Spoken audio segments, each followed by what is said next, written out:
So 9.7, we're still talking about vectors, but this time it's just going to look a little different in terms of how we're discussing them, because we're discussing them in terms of being functions. So vector valued functions. And so you'll notice I've written, this is my vector value function, r of t. Notice r is a vector. And it just has functions of t inside for its components. So something to think about, and maybe as you're seeing this, you're kind of thinking about it yourself. Really all this is parametric. So it's essentially like you have an x function and a y function. But it's just a little different in terms of what they look like on the graph, or more how they're produced on the graph is going to be a little different depending on whether or not it's parametric versus an actual vector valued function.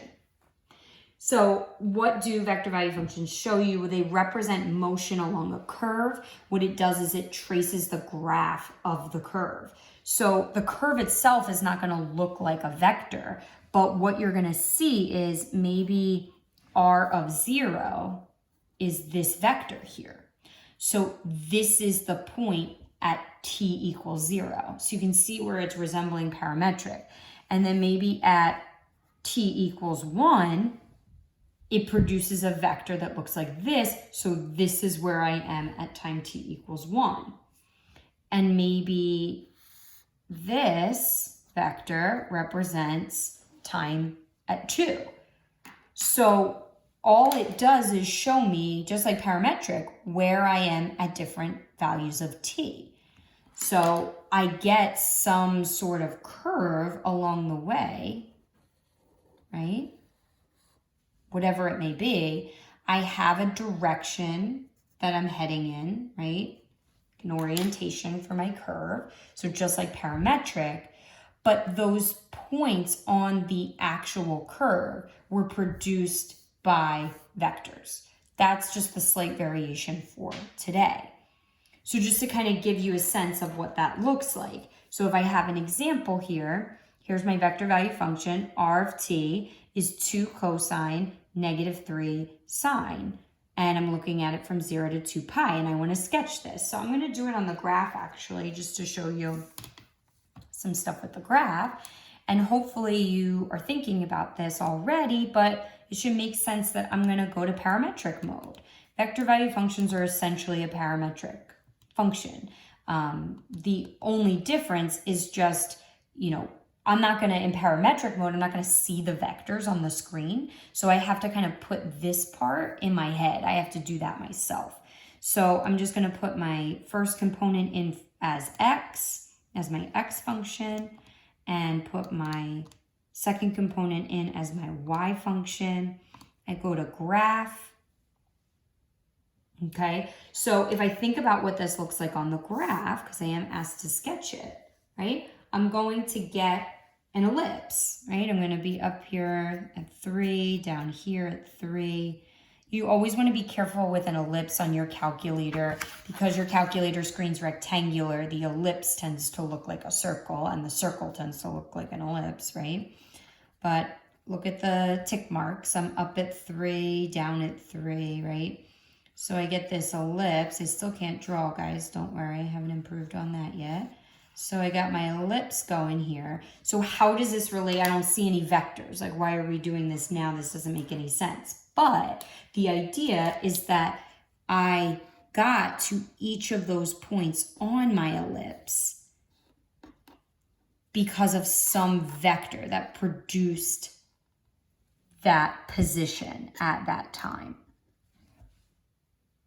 So that's why we're talking about it now with vectors, because it's this idea that the vectors, all those terminal points of the vectors, are what's producing that actual curve. Let me give you another example, and we'll sketch some more stuff. Okay, so example 2, I have my vector value function t comma t squared plus 2. So I'm going to find a couple things here. Look, I want to find r prime. And then I'm going to sketch some of this, okay? So let's find r prime. Let's think about this. If I want to find r prime, all I'm going to do is take the derivative of the individual components. So if I want to find r prime, well, what's the derivative of t? 1. What's the derivative of t squared plus 2? 2t. So that's r prime, right? It also wants me to find r of 1 and r prime at 1. So r of 1, I'm plugging 1 into here. So what am I going to get? 1, comma, 3, a vector, right? And r prime at 1, I'm going to get 1, comma, 2. Just plugging in 1 into my r prime of t. So I'm going to see what this looks like on the graph. And I can go ahead and I can put it into my calculator if I want, right? T and then t squared plus 2. So if I take a look at that on the graph, I'm going to see like this half a parabola looking thing, right? So it's starting up at 2 and goes like this, okay? So that's my sketch of r of t, all right? So now r of 1, right, is, I have the ordered pair there, the 1, 3.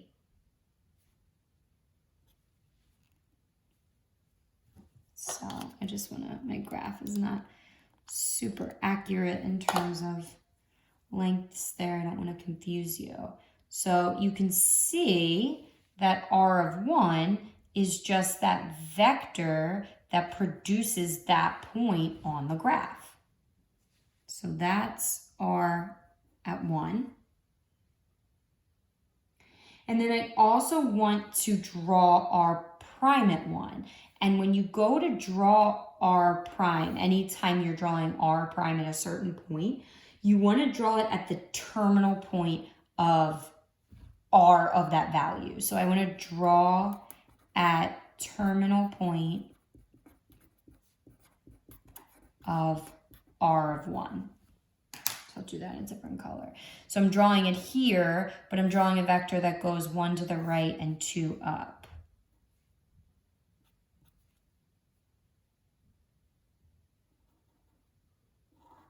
That doesn't have to be on my curve, okay? So just be careful with that, right? Think about what it is. It's the derivative. So it should indicate, right, the direction of that tangent line at that point. So it's not going to be on the curve unless the curve is just a line, right? And that's why it's drawn at the terminal point of r of 1, because it's indicating the direction if you were to continue along that process, right? I have another example for you. This time I want you to find r double prime. So not too tricky here. I can find r prime of t. I'm just going to take some derivatives. So I'm given my position vector cosine t. So derivative of cosine is sine. And my derivative here would be what? 6t squared. So I'm taking my derivative again. And what do I get? Well, derivative of sine is cosine. So negative cosine t and 12t. Pretty easy peasy. For this example, it might be nice to kind of connect. We'll talk about this in 9.8, but essentially I said it already. I don't know if you heard me. This is my position vector, right? My initial vector r of t. The first derivative would be my velocity vector. And you guessed it, my second derivative would be my acceleration vector.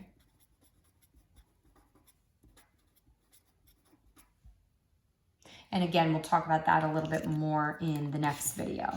So I just have 2 more examples for you, okay? This time I want to find some integrals. So pretty straightforward.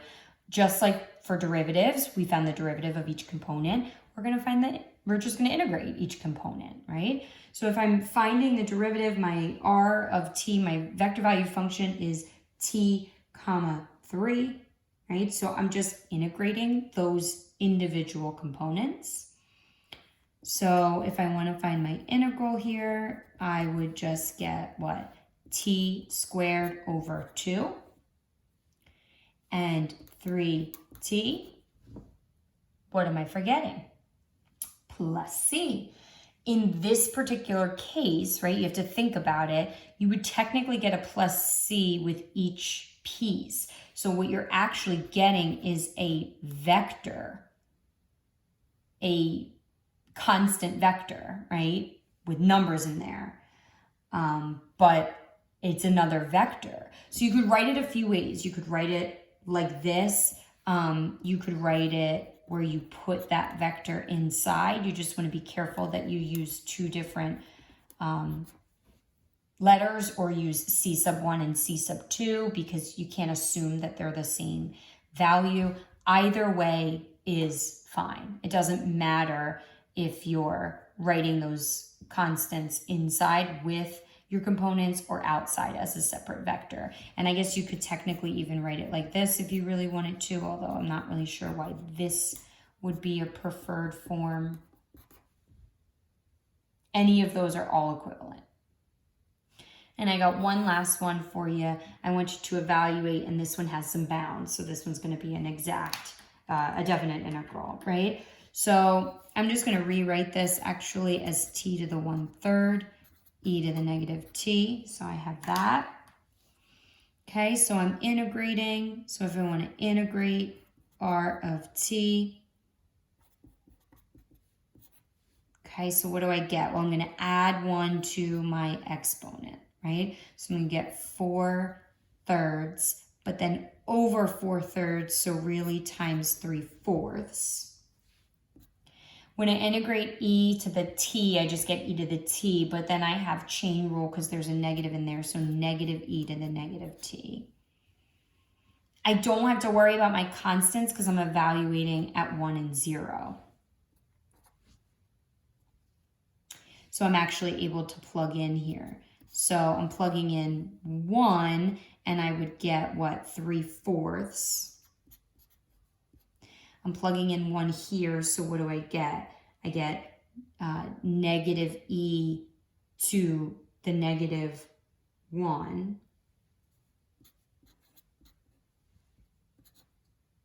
And then I have to plug in 0. What do I get when I plug in 0? I get 0. And then what do I get? Negative 1.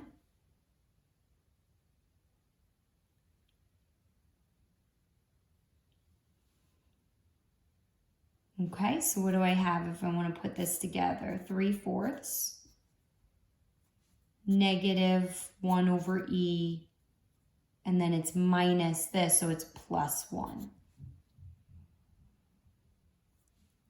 And that's it.